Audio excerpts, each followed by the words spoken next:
19년 대비 어떤 전문가분들은 앞으로 40%는 더 떨어질 거야. 또 어떤 분은 2017년을 기준연도로 잡으면 한 20%더 떨어질 거야. 이런 말씀들을 또 하세요. 저는 개인적으로 그 두 분하고 좀 틀린데요. 네. 저는 이 최고점, 네. 고점 대비 30~40%, 네. 육지 물량이 많은 곳은 50에서 60%까지.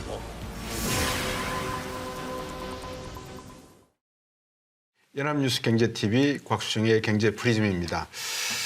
시청자 여러분, 요즘 여러분들이 자산에 대해서 관심이 많으시죠. 뭐 주식도 그렇고 금을 사야 되냐, 현금을 들고 있어야 되느냐. 근데 우리나라 가계의 자산 구성의 70% 이상이 부동산입니다. 그러다 보니까 역전세 문제라든지 최근에 뭐 깡통 전세 이야기도 나오고 또 지역별 PF 대출 문제가 상당히 심각하다라는 이야기도 나오고 있습니다. 정부는 이에 따라서 11월 10일 또 12월 21일 그리고 1월 3일에 거쳐서 대표적으로 이 부동산 대책을 내놓기도 했습니다. 될 수 있으면 규제를 많이 풀어서 이 부동산 시장 활성화를 가져가겠다고 하는데 시청자 여러분들께서 많이 궁금해하실 것 같아서 요즘 이 부동산 문제에 대해서는 사실 이분을 말씀을 안 들을 수가 없습니다. 그래서 저희 곽수정의 경제프리즘에서도 우리 연세대학교 한문도 교수님을 어렵게 초대를 했습니다. 교수님 안녕하십니까? 네, 안녕하세요. 예.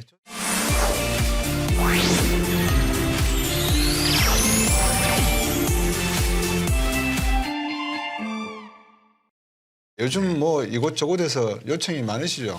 네, 많이 좀 불러주시더라고요. 근데 요즘 부동산 문제를 접근하는 방식들이 뭐라 그럴까요? 이제 가볍게 쉽게 접근하려고 하다 보니까 약간 좀 이 시청자분들에게 좀 가볍게 전달되는 부분도 있을 거고 또 학자적으로 또 접근하시려고 그러니까 또 말이 어렵고 용어가 어려워지니까 네, 맞습니다. 예, 그 중간을 잘 이렇게 하시더라고요. 예. 그래서 신뢰가 상당히 가는데 어떻습니까? 이게 지금 그 당시에 폭락 징조를 잡으셨던 키라 그럴까요? 핵심 요인 그것이 무엇이었습니까?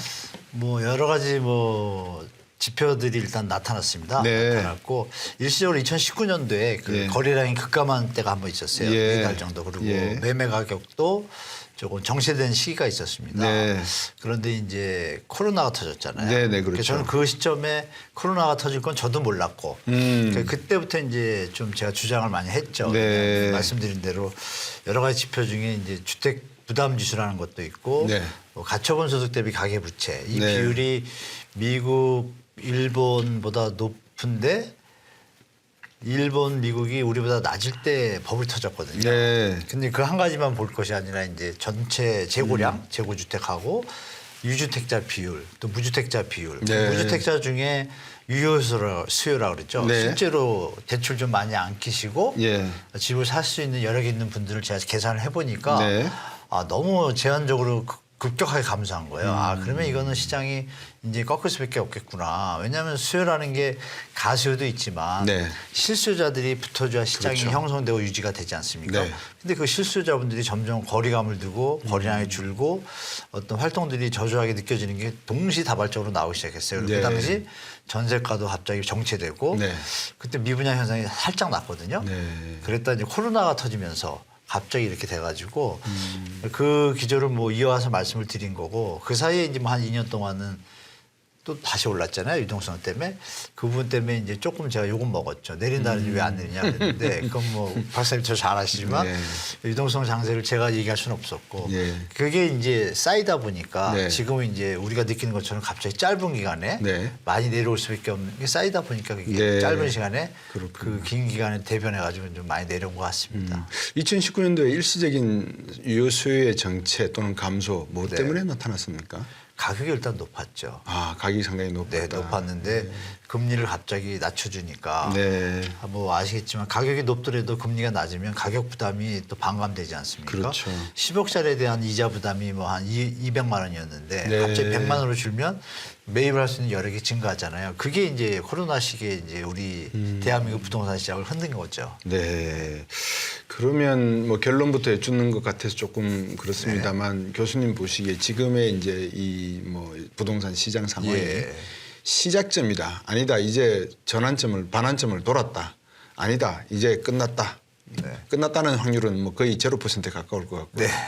반환점을 돌았다보다는 시작점이다 확률이 높다고 보십니까? 어떻습니까? 시작점인데 그러니까 100m 달리기를 하면 네.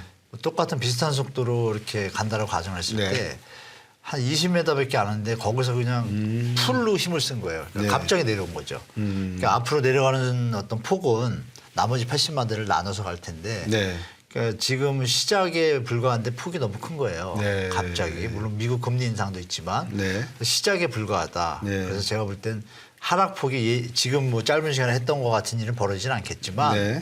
계속 이제 정부의 대책이나 네. 뭐 일시적인 호재들로 인해서 살짝 주식으로 말하면 기술적 반등 네. 이런 모습들은 나타날 겁니다. 나타나면서 네. 가다가 이 시간이 좀 길어질 수가 있다 저는 개인적으로 보고 중간에 만약에 정부가 그 마지막 카드가 있죠. 그 양도세 한정 네. 감면을 통한 미분양 매입하고 네. 임대사업자 제도를 확대하는 게 두 가지가 남아 있는데 네. 예전 같지는 않겠지만 그래도 그 대책이 나오면 자산가들 실수요자 말고요. 네. 자산가들이 시장을 잠깐 떠받칠 수 있습니다. 네. 근데 그 힘이 예전보다 약하죠. 당연히 가격이 그렇겠죠. 높으니까. 그래서 그분들도 사실 가격이 더 내리길 기다리고 있거든요. 그래서 그 부분을 제외하고는 중장기적으로는 이게 충분히 시간을 갖고 저는 조정이 될 거라고 보는데 네. 짧은 시간으로 많이 내려왔잖아요. 그 기간만큼 좀 축소될 수 있다 이렇게 보고 있습니다. 네. 미 연준이 이제 금리 인상 조치를 네, 발표하면서 했죠. 예. 그런 이야기를 한 것 같아요. 파월 의장이 단기적인 시각보다는 나는 재정적인 측면에서 중장기적인 시각을 네, 가져가고 맞습니다. 싶다 이런 표현을 예, 했더라고요. 정확히 그렇게 했죠. 그 1월 3일 날 제가 아까 저 오프닝에 소개를 해드렸는데 부동산 대책을 대대적으로 내놨지 않습니까? 예. 이게 은발에 오줌을 누른 건지 네. 아니면은 정말 시장에서 앞으로 정부가 이런 규제 완화 대책이나 어떤 부동산 시장 활성화 대책을 계속 내놓을 수 있겠구나. 그럼 믿고 가면은 시장이 어느 정도 회복이 되겠구나. 이렇게 어느 방향으로 받아들여진다고 해석을 할 수 있을까요? 저는 이렇게 해서 그랬습니다. 정부 안에서도요. 네. 그 정책 당국자들이 뭐 최종 결정은 뭐 대통령이나 뭐 경제부 수장이 하겠지만 네. 그 안에서 갑론을박이 벌어진 것 같아요. 우리가 더듬어 보면은 그 100일 만에 뭐 대책을 종합대책을 발표하겠다고 해가지고 했잖아요. 네. 말씀하신 아까 그 9월 20일인가요? 네. 했는데 내용이 다 확정된 게 없었어요. 없고 말씀 주신 11일 대책하고 12일 대책 네. 그때 때 조금 가시화가 됐고 네. 규제 완화의 어떤 흐름 속에서 이제 1003 대책이 되게 크게 나왔잖아요. 네. 거의 다 풀었죠. 아까 말씀드린 두 가지 빼고는 다 푼 거예요. 네. 근데 이 정책 방향이 그러면은 분명히 IMF도 경고를 했습니다. 네. 뭐냐면 이런 식으로 하지 말라고. 했는데도 했다라는 거는 정부의 굳건한 어떤 의지가 있다고 봐요. 근데 이게 정부 전체의 의지가 아니라 제가 볼 때 네. 발표가 늦은 것처럼 어떤 대책들이 나왔을 때 원희룡 장관님하고 네. 이런 일이 있었잖아요. 뭐 PAR 뭐 얘기하시면서 네. 40% 하락폭이 있다라는 걸 우회적으로 표현했는데 네. 그거에 대해서 추경호 장관께서 무슨 뭐 부부싸움 했듯이 바로 나와가지고 아니다라고 얘기하고 네. 그런 모습에서 제가 좀 속으로 놀랐습니다. 이게 네. 정부 당국자들의 어떤 정책 방향이 설정이 안 됐구나. 이게 분명히 이게 국민을 위한 어떤 개념이 아니라 네. 정치적 시나리오가 좀 개입되고 있다라고 좀 판단이 들더라고요. 네. 그 와중에 지금 요번에 던졌던 103이 크잖아요. 네. 미분양 매입 대책도 또 한마디 하셨죠. 대통령께서. PF 지원 대책 나왔죠. 이런 거 다 종합해 보면은 전방위적으로 건설사와 다주택자, 있는 자를 위한 정책으로밖에 보이지는 않는 거예요. 근데 명분이 있죠. 갑자기 급격하게 내려오니까 네. 건설사가 많이 부도가 경제가 위기가 닥치고 위험하다 이걸 던지니까 네. 일단 말은 맞는 것 같단 말이에요. 그래서 받아들였는데 내용을 들여다보니까 국민들이나 실수요자들이 볼 때는 이거 좀 이상하거든요. 그러니까 거기서 이제 비판에 시달리다 보니까 지금 색깔을 못 찾은 것 같아요. 네. 근데 이미 던졌잖아요, 패를. 네. 그래서 던질 때 저는 이렇게 봤죠. 이거 너무 빨리 던지는데 왜 이렇게 급할까 이 정부가? 네. 그러면 건설사에 압력이 있나? 도저히 이해가 안 되는 거예요, 타이밍이. 그래서 그렇군요. 그러면 정부가 선제적으로 예. 올해 이제 분양 물량이 좀 많거든요. 이런 걸 대비해서 좋은 뜻을 했을 수도 있겠다라고 좀 긍정적으로 일단 받아들였어요. 네. 드렸는데 기억하시겠죠? 그 8월 21일인가 그에 상생 임대인제도 기억나시죠? 네. 네. 그때 뭐 시청자분 다 아시지만 물론 우리 시청자분들 중에 그 임대인이면 좀 제가 죄송하긴 한데 형평성을 우리가 갖춰야 되잖아요. 예. 공정과 상식에서. 예. 그때 10억짜리 집을 갖고 제가 전세 5억으로 계산을 해보니까 네. 전세 5억 드신 분은 월세 세액공제 뭐 세액공제를 해보니까 한 700만 원 세이브가 되더라고요. 저렴하게. 네. 근데 그 소유주 임대인은 한 7,800, 한 8,000 정도가 절약이 되는 거예요. 네. 그 시세. 10배 정도 차이가 나네요. 그러니까 좀 공정과 상식이 어긋나잖아요. 그래서 그때 좀 저 캐치를 찍었죠. 이거 뭐지? 그리고 더 중요한 건 그 발표문에 보면 이렇게 돼 있어요.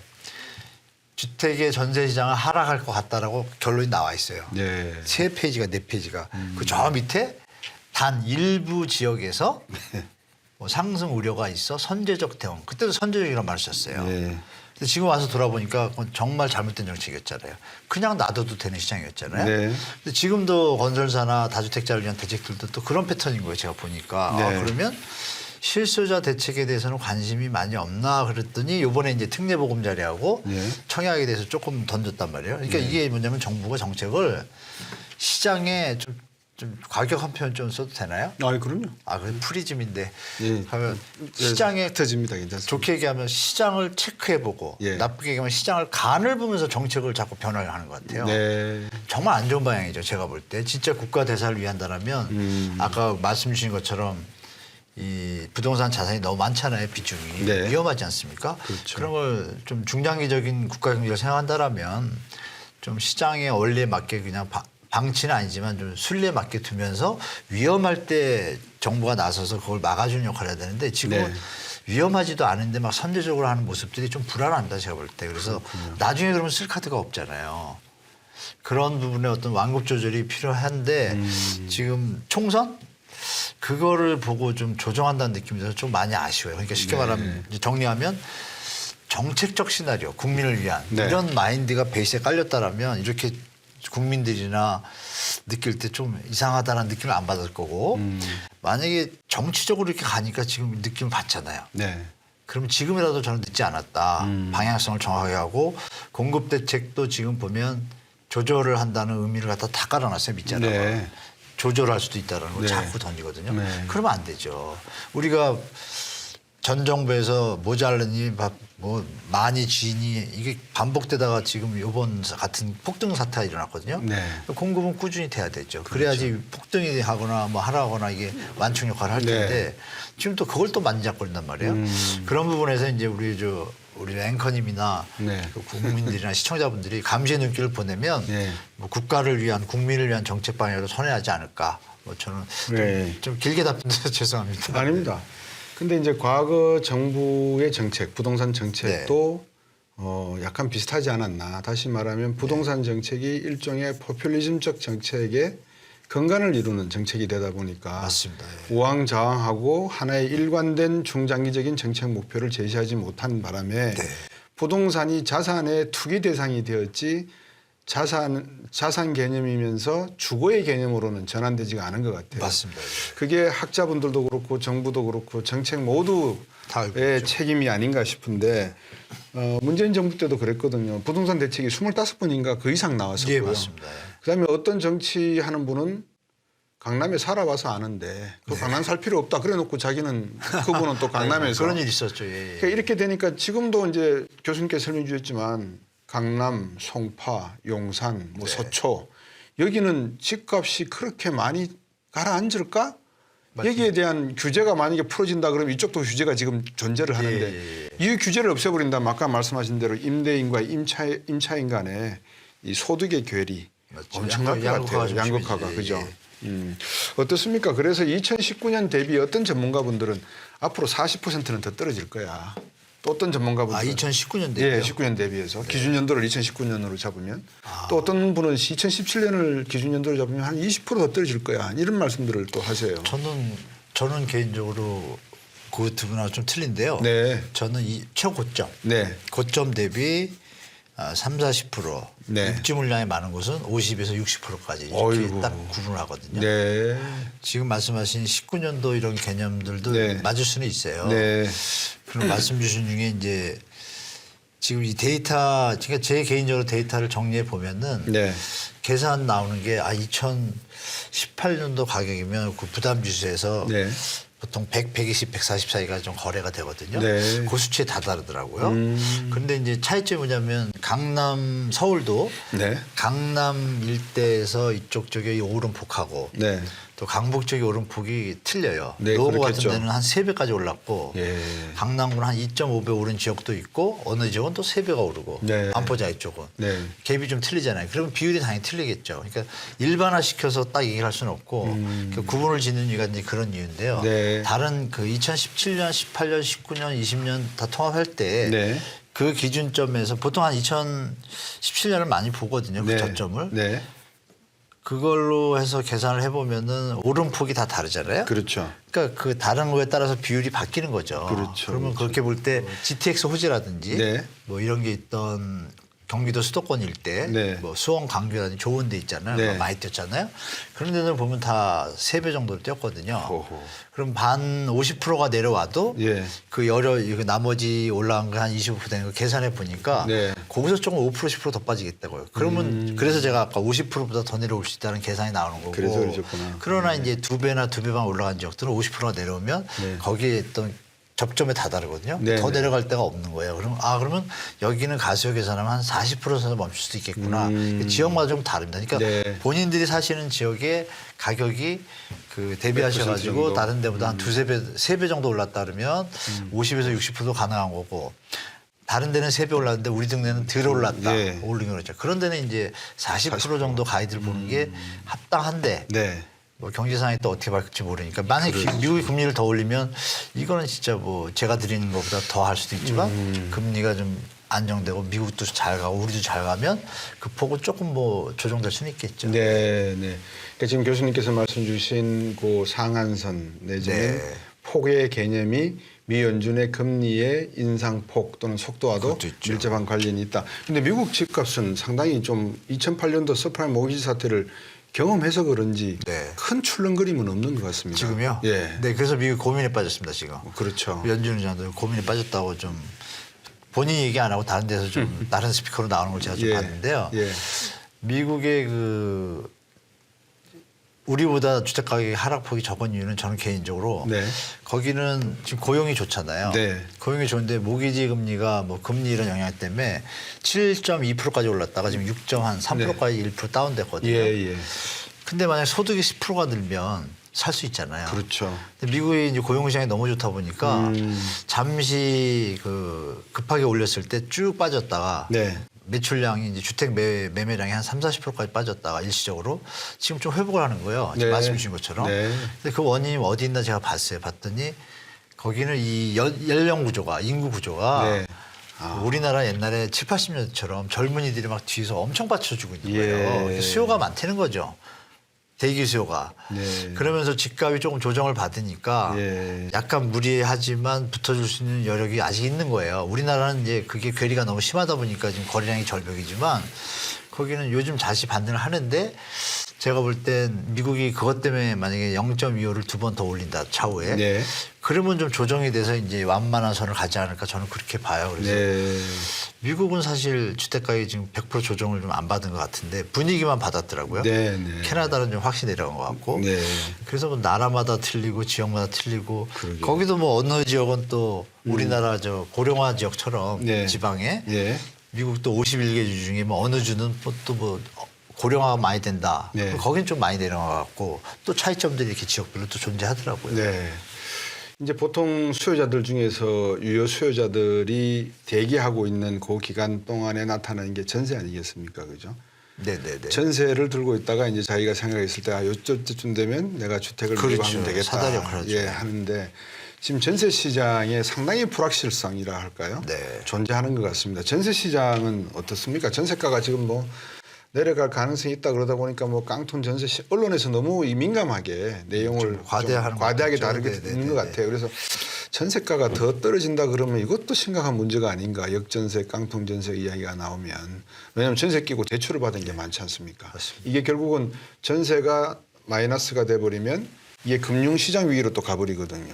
그죠? 네, 심각하게 보면 그렇게 되죠. 그렇죠. 네. 그래서 지금 교수님께 궁금한 게 또 한 가지가 전세가는 앞으로 어떻게 될 건가? 아, 전세 가격이 그러니까 요거 계산하시면 좀 이해가 쉬울 텐데요. 네. 우리가 2020년도에 임대차법 그 개정되면서 네. 좀 안 좋은 시기에 예. 집값이 오르던 시기에 이게 터지니까 그 심리적으로 더 폭발해가지고 전세 가격이 진짜 폭등했거든요. 이때. 네. 그러면 2020년 7월부터 폭등한 게 1년 정도 갔어요. 예. 그러니까 21년 한 7월까지 고점 찍다가 그때고 예.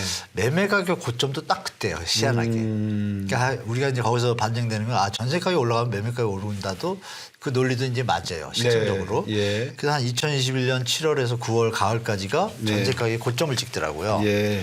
그러면서 그 고점이 부담되니까 그 뒤부터는 전세 거래가 좀 적어지고 네. 조금 다운되는 경향이 그때는 시작됐어요. 여기서 이제 계산이 나오는데요.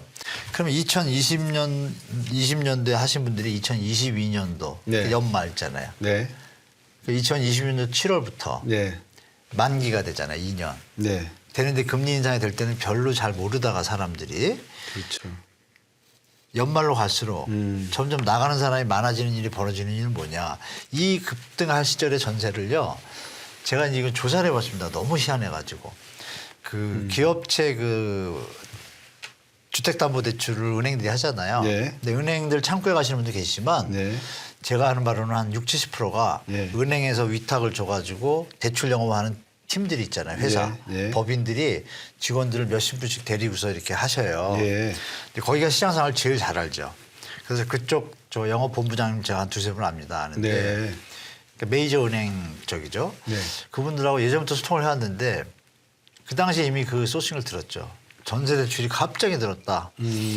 돈이 많아가지고 인센티브를 많이 주고 있다. 네. 그 대출이 많이 일었다는 얘기죠. 그렇네요.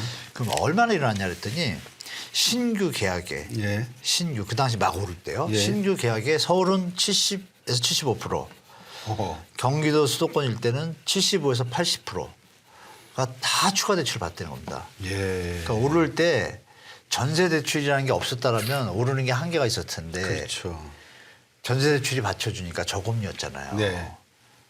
그러니까 5억 받아봤자 5억이 큰 돈인데 돈 80밖에 안 되는 거 한 달에 원룸 월세밖에 안 되잖아요. 네. 그러니까 모든 수요자들이 다 붙다 보니까 전세 가격이 폭등을 했잖아요. 자, 그분들이 이제 그럼 5억을 받은 분들은 지금은 어떨까요? 금리가 갑자기 80이 아니라 3배 이상 뛰었으니까 네. 240, 250을 내야 되니까 그렇죠. 원래 자기의 어떤 생활 패턴의 어떤 자금이 있잖아요. 네. 월급이든 뭐든. 이게 안 맞잖아요. 그렇죠. 튕겨 나가야죠. 튕겨 나가야 되는데 그 와중에 네. 인천 같은 경우요. 네. 입주 물량이 많아요. 아, 그렇네요. 다 튕겨 나와야 되는데 그럼 그 비싼 집값을 들어갈 사람은 없잖아요. 그럼 그 집은 비는 거고 그렇죠. 빠지고 전세가 자꾸 물건이 많아지는 거고. 근데 저기 새로운 물량이 또 나와요. 네. 그 그러네요. 빠져나왔는데 여기 7억짜리인데 나왔는데 3억 받고 나왔는데 전세가 인천이 2억 5천밖에 안 해요. 갑자기 많이 나와서. 네네.